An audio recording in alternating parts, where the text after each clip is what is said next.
बुथा गांव। रात का समय था। चांद पूरा गोल था और काले बादलों के पीछे छिप छिप कर डरावना माहौल बना रहा था। ये कहानी एक गांव की है जिसे लोग भुथा गांव कहते थे। आसपास के सभी गांव वाले मानते थे कि वहां रात को कोई जिंदा नहीं लौटता। लेकिन इस कहानी का नायक था अर्जुन, सिर्फ 16 साल का एक लड़का। दिखने में साधारण, पर उसका जन्म रहस्यमयी था। वह कोई और नहीं बल्कि प्राचीन काल के सबसे बड़े काले जादूगर राजा राय का बेटा था। लोग कहते थे कि राय इतना शक्तिशाली था कि चांद और तारे भी उसकी आज्ञा मानते थे। मगर उसका अंत रहस्यमय परिस्थितियों में हुआ और उसकी आत्मा उसी गांव में भटकने लगी। अर्जुन को कभी अपने पिता से मिलने का अवसर नहीं मिला, लेकिन उसके रक्त में वही शक्ति बह रही थी, काले जादू की शक्ति। वह चाहता तो सबको डराकर अपना नाम कमा सकता था, लेकिन अर्जुन का दिल साफ था। उसे बुराई से घृणा थी। एक रात अर्जुन ने तय किया कि वह उस भुथा गांव में जाएगा जहां लोग कहते थे वहां से कोई लौटकर नहीं आता। उसके दोस्तों ने रोका, मां ने डराया, पर अर्जुन के भीतर से आवाज आई, मुझे जाना ही होगा। उसके पास एक जो बचपन से उसकी गर्दन में लटका हुआ था। मां ने कभी उसे हटाने नहीं दिया था।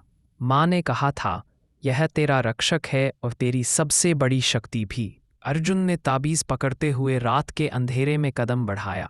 गांव की सीमा पर पहुंचते ही अजीब सी ठंडी हवाएं बहने लगीं। चारों ओर सन्नाटा था। पत्ते भी ऐसे सरसराने लगे जैसे कोई अदृश्य ताकत उसके कदमों का पीछा कर रही हो। गांव के टूटे फूटे घरों में अचानक रोशनी झिलमिलाने लगी। खंडहरों में से कराहने की आवाजें आने लगी। पेड़ की डालियों पर उल्टे लटके अजीब अजीब चेहरे दिखाई दिए। अर्जुन का दिल जोर से धड़कने लगा, पर वह पीछे नहीं हटा। अचानक जमीन हिलने लगी और एक भूतिया छाया उसके सामने प्रकट हुई। वह छाया किसी और की नहीं बल्कि उसके अपने पिता राजा राय की आत्मा की थी। राय की आवाज गूंज उठी, अर्जुन, तू यहाँ क्यों आया है? यह गांव मेरा है, यहाँ से कोई जीवित नहीं जाता। अर्जुन कांपते हुए बोला, पिता, मैं तुम्हें मुक्त कराने आया हूँ। मैं तुम्हारे अधूरे श्राप को खत्म करना चाहता हूँ। राय जोर जोर से हंसने लगा। तुझे क्या लगता है बेटा, जादू आसान है?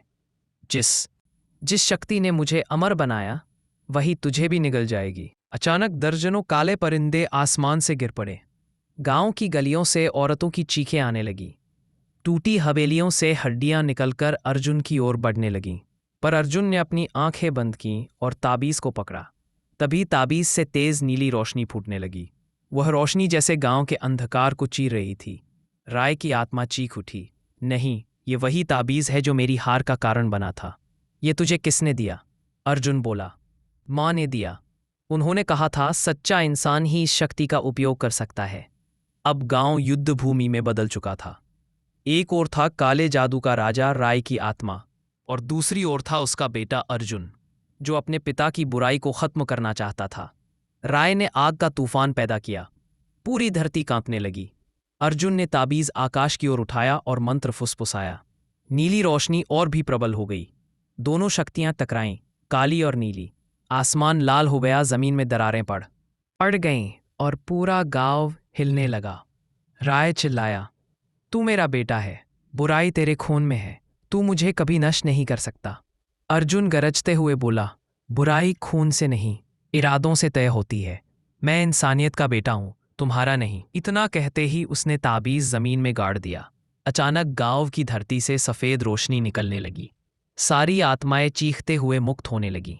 राय की आत्मा धीरे धीरे बिखरने लगी। उसकी आंखों में पहली बार आंसू चमक उठे। वो बोला, बेटा, तूने वो किया जो मैं कभी न कर सका। तूने मेरे श्राप को तोड़ दिया। अब मैं मुक्त हूं। इतना कहकर वो धुंध की तरह गायब हो गया। अगली सुबह गांव बिल्कुल बदल चुका था। टूटे घर ठीक हो गए, पेड़ हरे हो गए और पक्षी चहचहाने लगे। गांव के लोग हैरानी से बाहर आए। यह वही गांव था जहां सालों से कोई जी नहीं सका था, लेकिन अब वहां जीवन लौट आया था। अर्जुन वहां खड़ा मुस्कुरा रहा था। उसे पता था कि यह जीत सिर्फ उसकी नहीं बल्कि उन सभी की थी जिन्होंने डर को अपने ऊपर हावी नहीं होने दिया। किसी भी इंसान का असली बल उसके खून या वंश में नहीं बल्कि उसके इरादों और दिल की सच्चाई में होता है। जो सच्चाई और भलाई के साथ खड़ा होता है वही सबसे शक्तिशाली होता है।